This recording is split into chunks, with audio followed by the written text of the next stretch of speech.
नमस्कार, आप देख रहे हैं उत्तराखंड का बुलेटिन और मैं हूं आपके साथ स्मिता सिंह। बुलेटिन की शुरुआत करते हैं बड़ी खबरों के साथ। उत्तराखंड के पहाड़ी इलाकों में भारी बारिश होने से निचले इलाकों में गंगा का जलस्तर बढ़ गया है, जिस कारण हरिद्वार के लक्सर और खानपुर क्षेत्र में कई गांव बाढ़ से प्रभावित हुए हैं। इससे स्थानीय निवासियों का लाखों का नुकसान हुआ है। साथ ही मूलभूत सुविधाओं न मिलने से काफी परेशानी का सामना भी करना पड़ रहा है। आपको बता दें कि मुख्यमंत्री पुष्कर सिंह धामी द्वारा बाढ़ प्रभावित क्षेत्रों का दौरा किया गया था और वहीं आज मुख्यमंत्री द्वारा हरिद्वार राज्य अतिथि गृह में आपको बता दें कि डाम कोची में हरिद्वार जनपद में हुए जलभराव के संबंध में राहत और बचाव कार्य की प्रगति की समीक्षा बैठक ली।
उत्तराखंड के मुख्य सचिव एसएस संधू का कार्यकाल बढ़ा दिया गया है और एसएस संधू को 6 माह का सेवा विस्तार मिला है। वह इसी महीने रिटायर होने वाले थे। मुख्य सचिव एसएस संधू को बद्रीनाथ केदारनाथ पुनर्निर्माण की महत्वपूर्ण जिम्मेदारी मिली है और मुख्य सचिव एसएस संधू आपको बता दें कि मुख्यमंत्री पुष्कर सिंह धामी का विश्वास पात्र माना जाता है। और साथ ही आपको बता दें कि प्रधानमंत्री कार्यकाल उनके सेवा विस्तार के पक्ष में था। डॉक्टर संधू प्रधानमंत्री के गुड बुक में है और वहीं दूसरी तरफ मुख्य सचिव डॉक्टर एसएस संधू ने सचिवालय में राज्य में सेवा युवाओं के लिए विभिन्न क्षेत्रों में संचालित आपको बता दें कि योजनाओं की जानकारी भी युवाओं तक पहुंचाने के लिए आयोजित किए जा रहे सभी युवा महोत्सव 2023 की तैयारियों के संबंध में बैठक की है।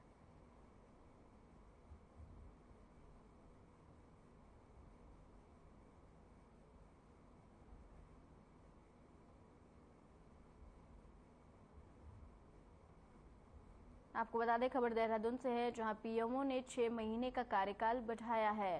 साथ ही आपको बता दें कि 31 जुलाई को रिटायर हो रहे थे एसएस संधू और अब मौजूदा मुख्य सचिव को मिला है सेवा विस्तार।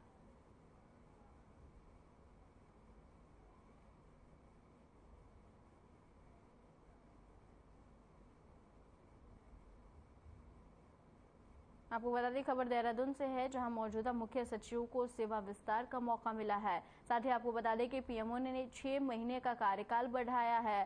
साथ ही आपको बता दें कि 31 जुलाई को रिटायर हो रहे थे एसएस संधू, जिनका 6 महीने का कार्यकाल बढ़ा दिया गया है।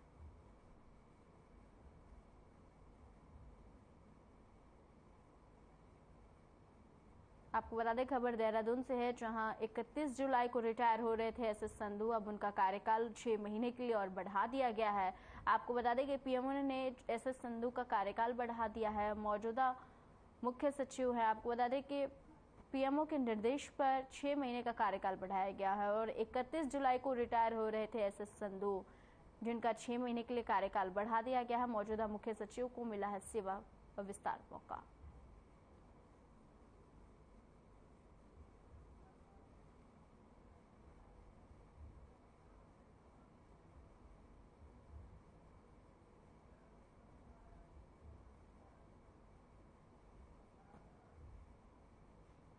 चमोली में नमामि गंगे ट्रीटमेंट प्लांट में हुए हादसे में 16 लोगों की मौत हो गई है और 6 लोगों घायल हो गए हैं। आपको बता दें कि मामले में अब कांग्रेस और बीजेपी में आरोप प्रत्यारोप का दौर शुरू हो गया है और एक तरफ जहां बीजेपी अध्यक्ष का कहना है कि इस मामले में सरकार गंभीर है और जो मदद इस मामले में प्रभावितों की होनी चाहिए वो की जा रही है। वहीं अब कांग्रेस प्रदेश अध्यक्ष करण मेहरा ने कहा है कि राज्य सरकार ने इस पूरे घटनाक्रम में मानवता नहीं दिखाई है। सरकार को किस तरह की मदद करनी चाहिए थी वह नहीं हुई है। नमामि गंगे के अधिकारी है, मेरे पहुंचने तक नहीं आया था कोई भी जिम्मेदार अधिकारी। इसका मतलब सरकार का प्रेशर नहीं है। दूसरी बात हम कह रहे हैं कि जो जिम्मेदार अधिकारी हैं, जो कर्मचारी इसके लिए जिम्मेदार माने जा रहे हैं, उनके ऊपर हत्या का मुकदमा दर्ज होना चाहिए, हमारी मांग है। और सरकार के इंतजाम पूरे नहीं है। जिन लोगों को परसों कल सुबह एयरलिफ्ट किया गया जॉली ग्रांट के लिए, उन लोगों के लिए बेड की व्यवस्था नहीं थी और आज वापस जाने के लिए भी व्यवस्था नहीं थी। जब आदरणीय हमारे गणेश गोदियाल जी और जयंत रमोला वहां पहुंचे, उन्होंने वहां हल्ला गुल्ला किया, उसके बाद जाने के लिए गाड़ी की व्यवस्था एसडीएम ने की, जबकि सरकार को इस चीज के लिए पहले से तैयारी रखनी चाहिए थी, बेड की भी और जाने की व्यवस्था की भी। उत्तराखंड में एक बार फिर कांग्रेस और बीजेपी के बीच जुबानी जंग छिड़ गई है और आपको बता दें कि इस बार चमोली करंट हादसे को लेकर दोनों पार्टियां एक दूसरे पर पलटवार हो रही है। और आपको बता दें कि कांग्रेस ने चमोली में डेरा जमाते हुए प्रदेश में सरकार के खिलाफ मोर्चा खोल दिया है और जबकि बीजेपी ने कांग्रेस पर लाशों पर राजनीति न करने की नसीहत पार्टी से उठ गया है। में किसी भी पार्टी का कोई इंटरफेयर नहीं होना चाहिए। कारण इसका ये एक घटना हुई है, ना कि बीजेपी ने कोई घटना रच के इस तरीके से लोगों को अटैक करने की कोशिश की है ना। तो ये कांग्रेस क्या काम करती है हमेशा कि कोई भी ऐसी घटना होती है कहीं भी, तो वो हमेशा सीधा बीजेपी पे वार करती है, कोई चाहे राजनीतिक हो या ना हो ऐसा कोई मुद्दा। तो इसके चलते ये गंदी जो राजनीति कर रही है इस वक्त कांग्रेस, मेरे को लगता है कि शायद ये सब चीज़ें नहीं करनी चाहिए और ये सब चीज़ें करके समाज में एक गंदा संदेश भेज रही है। इस दुख की घड़ी में तो कांग्रेस को और साथ देना चाहिए। कांग्रेस इस वक्त उन लोगों के साथ जो 16 लोग एक्सपायर हुए हैं, उनकी दुख की घड़ी में उनके साथ खड़े होने की जगह मुद्दे बना रही है, मुद्देहीन हो चुकी है कांग्रेस। बीजेपी की इस नसीहत के बाद कांग्रेस ने भी बीजेपी पर पलटवार करने में देर नहीं लगाई।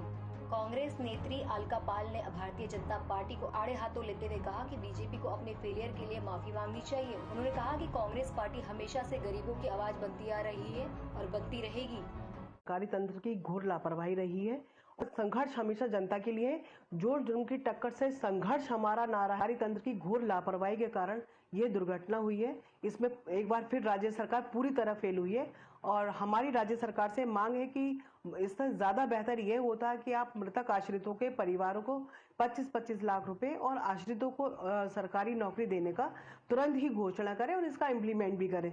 जिस तरह मदद की घोषणा सरकार के द्वारा करी गई है, ये ऊँट के मुंह में जीरा साबित हो रही है और उल्टे ही कांग्रेस पे आरोप लगाने का काम भाजपा की सरकार कर रही है कि कांग्रेस आवाज न बने। ऐसा क्यों? अगर जनता के ऊपर अगर कोई भी कष्ट होगा तो कांग्रेस उसकी आवाज को उठाने का काम करी। इनको अपनी गलतियों की क्षमा उत्तराखंड की जनता से मांगनी चाहिए।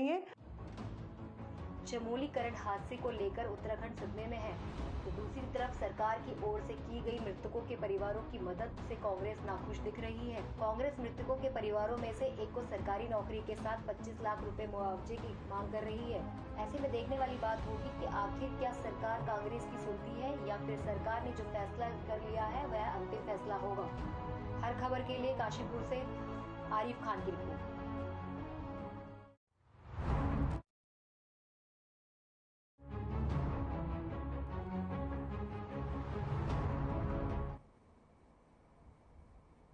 उत्तराखंड में मणिपुर हिंसा पर सियासत तेज हो गई है और इसी कड़ी में कांग्रेसियों ने पूरे आपको बता दें कि प्रदेश भर में केंद्र सरकार का पुतला दहन किया है और साथ ही आपको बता दें कि राजधानी देहरादून में वहीं महिला कांग्रेस और आपको बता दें कि महानगर कांग्रेस की ओर से संयुक्त प्रदर्शन किया गया है और प्रदर्शनकारियों ने आपको बता दें कि प्रधानमंत्री नरेंद्र मोदी और केंद्रीय गृह मंत्री अमित शाह का पुतला दहन किया है। और इस दौरान महानगर कांग्रेस कमेटी के अध्यक्ष जसविंदर सिंह गोगी ने कहा है कि मणिपुर हिंसा पर केंद्र सरकार ने कोई कार्रवाई नहीं की है। सरकार की कथनी और करनी में अंतर है। बेटी बचाओ बेटी पढ़ाओ का नारा देने वाली सरकार के राज्य में महिलाओं के निर्वस्त्र किए जा रहे हैं, लेकिन मोदी सरकार कोई कार्रवाई नहीं कर रही है, जो कि निंदनीय है।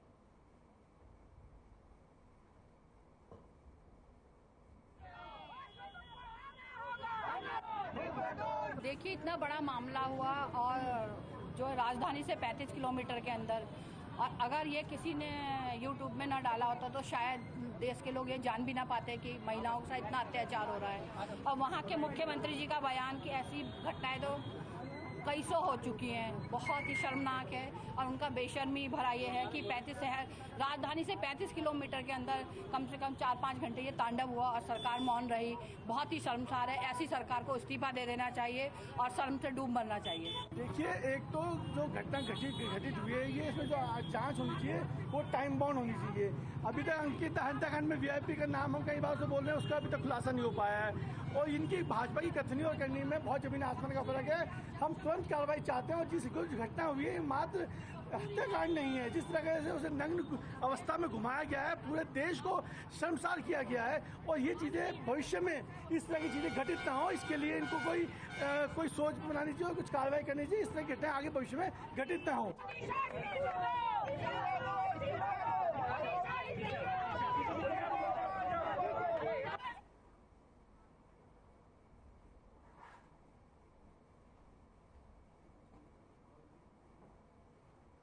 अब खबर चमोली से है, जहां मंगनलाल शाह राजकीय महाविद्यालय मींग नारायण बगड़ छात्र संघ के तत्वाधान में आयोजित, आपको बता दें कि विदाई समारोह में प्रोफेसर डॉक्टर हरीश जेटली और डॉक्टर संदीप शर्मा को छात्र छात्राओं, महाविद्यालय परिवार, समाज सेवियों एवं जनप्रतिनिधियों ने फूल मालाओं के साथ पहनाकर उनको गिफ्ट भेंट किया है और सम्मानित किया है। इस विदाई समारोह के अवसर पर समाज सेवी डॉक्टर हरपाल सिंह नेगी एवं विधायक प्रतिनिधि दिलीप सिंह नेगी ने कहा है कि डॉक्टर हरीश जेटली का योगदान हमारे महाविद्यालय के सराहनीय रहा है।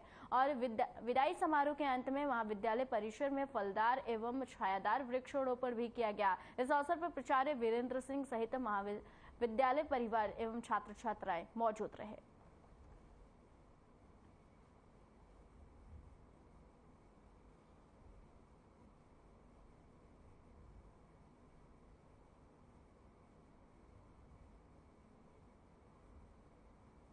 आपको बता दें खबर चमोली से है, जहां सम्मान समारोह का आयोजन किया गया था। इस दौरान आपको बता दें कि वृक्षारोपण भी किया गया है और साथ ही आपको बता दें कि भव्य विदाई समारोह का हुआ था आयोजन, जिसमें गिफ्ट देकर सम्मानित किया गया है।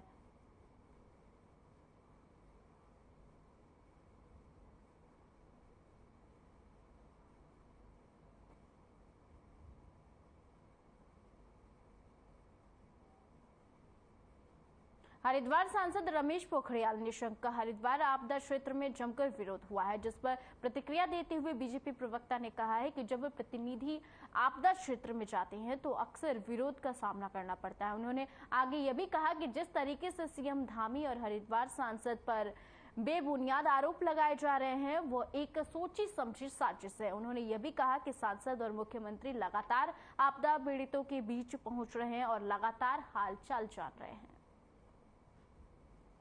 जब जनप्रतिनिधि किसी भी क्षेत्र में जाते हैं, किसी भी आपदा क्षेत्र में जाते हैं तो विरोध का भी सामना करना पड़ता है, क्योंकि जाहिर सी बात है कि जब आपदा क्षेत्र होता है और इस प्रकार की समस्या से जनता को सामना करना पड़ता है तो उनमें क्रोध और गुस्सा आता है। तो जनप्रतिनिधि को कभी कभी विरोध का सामना करना पड़ता है, लेकिन जिस प्रकार से धामी जी पर और माननीय सांसद जी पर आरोप लग रहा है तो वो बेकार के आरोप है, क्योंकि वो सोची समझी साजिश थी जो माननीय सांसद जी पर हुई थी। और जो धामी जी की जहाँ तक बात है तो धामी जी लगातार आपदाग्रस्त क्षेत्रों का दौरा करते नजर आ रहे, 24/7 वो एक्टिव हैं और लगातार जो वहाँ पे क्षेत्र हैं जलमग्न हो रखे हैं वहाँ पर वो दौरे भी कर रहे हैं और चिंतित भी हैं। इवन पीएम भी हमारे लगातार उस पर दृष्टि बनाए हुए हैं और फोन द्वारा सभी क्षेत्रों की जानकारी ले रहे हैं। खबर कोटद्वार से है, जहां मालन नदी के ऊपर पुल गिरने के बाद कोटा से विधायक और विधानसभा अध्यक्ष रितु खंजूरे के तगड़े एक्शन के बाद आपको बता दें कि सांसद और विभागों के मंत्री भी नदियों में हो रहे खनन को इसका जिम्मेदार मान रहे हैं। और गुरुवार को मीडिया से बातचीत करते हुए लोक निर्माण विभाग मंत्री सतपाल महाराज ने कोटद्वार में हुई घटना पर अपनी प्रतिक्रिया देते हुए बताया है कि उन्होंने इस घटना का संज्ञान लिया है और जिस तरह से नदियों में लगातार खनन हो रहा है वह भी इस घटना की एक बड़ी वजह हो सकता है। मेरा मानना यह है कि इस समय प्रकृति जो है इतनी ज़्यादा अतिवृष्टि हो रही है और बारिश हो रही है, और इसको हम कहेंगे फ्रीक क्लाइमेट का ये परिणाम है कि इतनी ज़्यादा बारिश हो रही है। सड़कें जो है उधड़ गई हैं और निश्चित रूप में जब बारिश बंद होगी तो हम सड़कों को रिपेयर करेंगे। पर आपने देखा होगा कि इतनी ज़्यादा जब प्रभाव, इतना ज़्यादा जल, अभी मैं पूरे खानपुर और क्या कहते हैं लक्सर से होकर आया हूँ, तो वहाँ घरों में पानी घुस गया है। हमने पूरा उन क्षेत्रों को आपदाग्रसित क्षेत्र घोषित कर दिया है। 2 महीने के बिजली के जो बिल है हमने माफ़ करने का आग्रह किया है मुख्यमंत्री जी से, और जो सरचार्ज है वो भी माफ़ करने का आग्रह किया है। जो बैंकों के लोन्स हैं उनको भी स्थगित करने का हमने आग्रह किया है, और 2500 की प्राथमिक जो सहायता के रूप में जिनके घरों में पानी घुस गया उनको पैसे भी बंट रहे हैं, चेक्स बंट रहे हैं।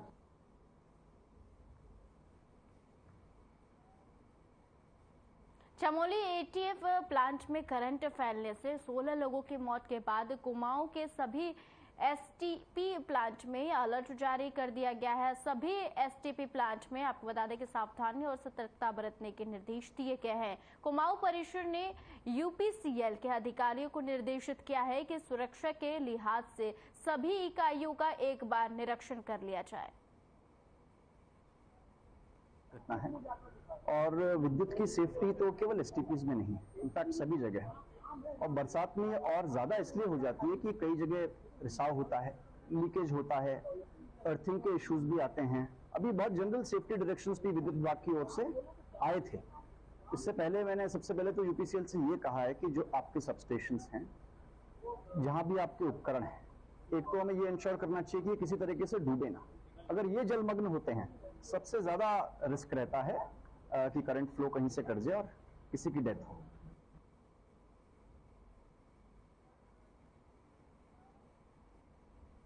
प्रदेश के मुख्यमंत्री पुष्कर सिंह धामी शनिवार को काशीपुर दौरे पर रहेंगे। आपको बता दें कि यहां Kumaon Garhwal chamber of commerce and industry के नए भवन का शुभारंभ करेंगे। आपको बता दें कि बाजपुर रोड पर फायर स्टेशन के समीप एक होटल में प्रेस वार्ता आयोजित कर केजीसीसीआई अध्यक्ष अशोक बंसल ने मीडिया कर्मियों को बताया कि मुख्यमंत्री को काशीपुर आगमन को लेकर उद्योगपतियों में खासा उत्साह है, और उन्होंने ये भी कहा कि उद्योगों को मुख्यमंत्री का सहयोग मिलता रहा है। उन्होंने ये भी कहा कि अपेक्षा जताई है कि भविष्य में इसी प्रकार का सहयोग हमें मिलता रहेगा।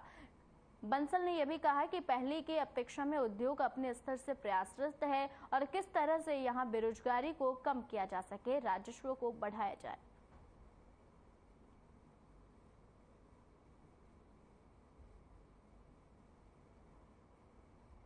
आपको बता दें खबर काशीपुर से है, जहां उद्योगपतियों में उत्साह देखने को मिला है। काशीपुर दौरे पर रहेंगे सीएम धामी। आपको बता दें कि केजीसीआई का नए भवन का करेंगे शुभारंभ।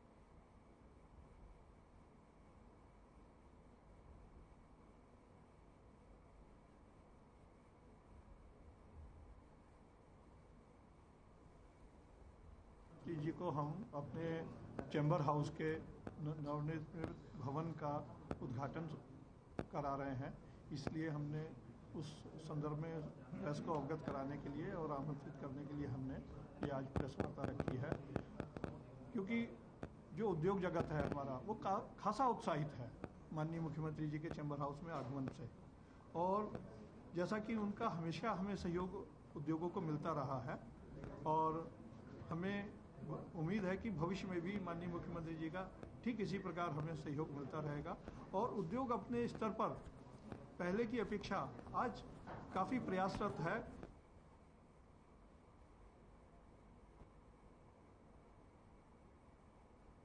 पौड़ी गढ़वाल थलीशहन ब्लॉक में रोली गांव के पास देर रात बादल फटने से ग्रामीणों को भारी नुकसान हुआ। आपको बता दें कि रौली गांव के ग्रामीण मनोज ने फोन पर जानकारी देते हुए बताया कि देर रात करीब 1:30 बजे गांव के पास भारी बारिश के बाद बादल फटा है, और जिसमें कई घरों और गौशालाओं को नुकसान पहुंचा है, और गांव को जोड़ने वाली एकमात्र सड़क का भी एक हिस्सा बहने के साथ ही कुछ मवेशी भी इसका शिकार हुए हैं। उधर दूसरे ग्रामीणों ने इसकी सूचना प्रशासन को भी दे दी है।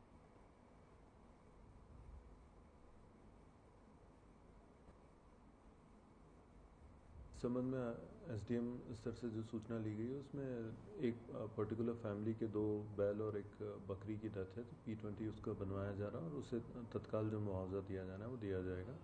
सिमिलरली एक रोड कनेक्टिविटी जो ब्रीच हुई है उसमें एक ब्रिज की स्थिति खतरनाक होने के कारण ट्रैफिक रुकवा दिया गया और अल्टरनेटिव रूट जो है वो अगले 2 घंटे में बन रहा है।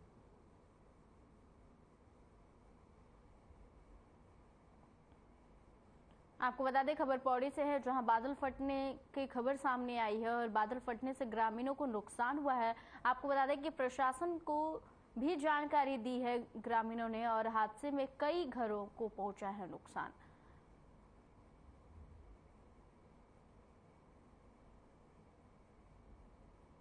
उत्तराखंड के बुलेटिन में फिलहाल के लिए इतना ही। मुझे दीजिए इजाजत। नमस्कार।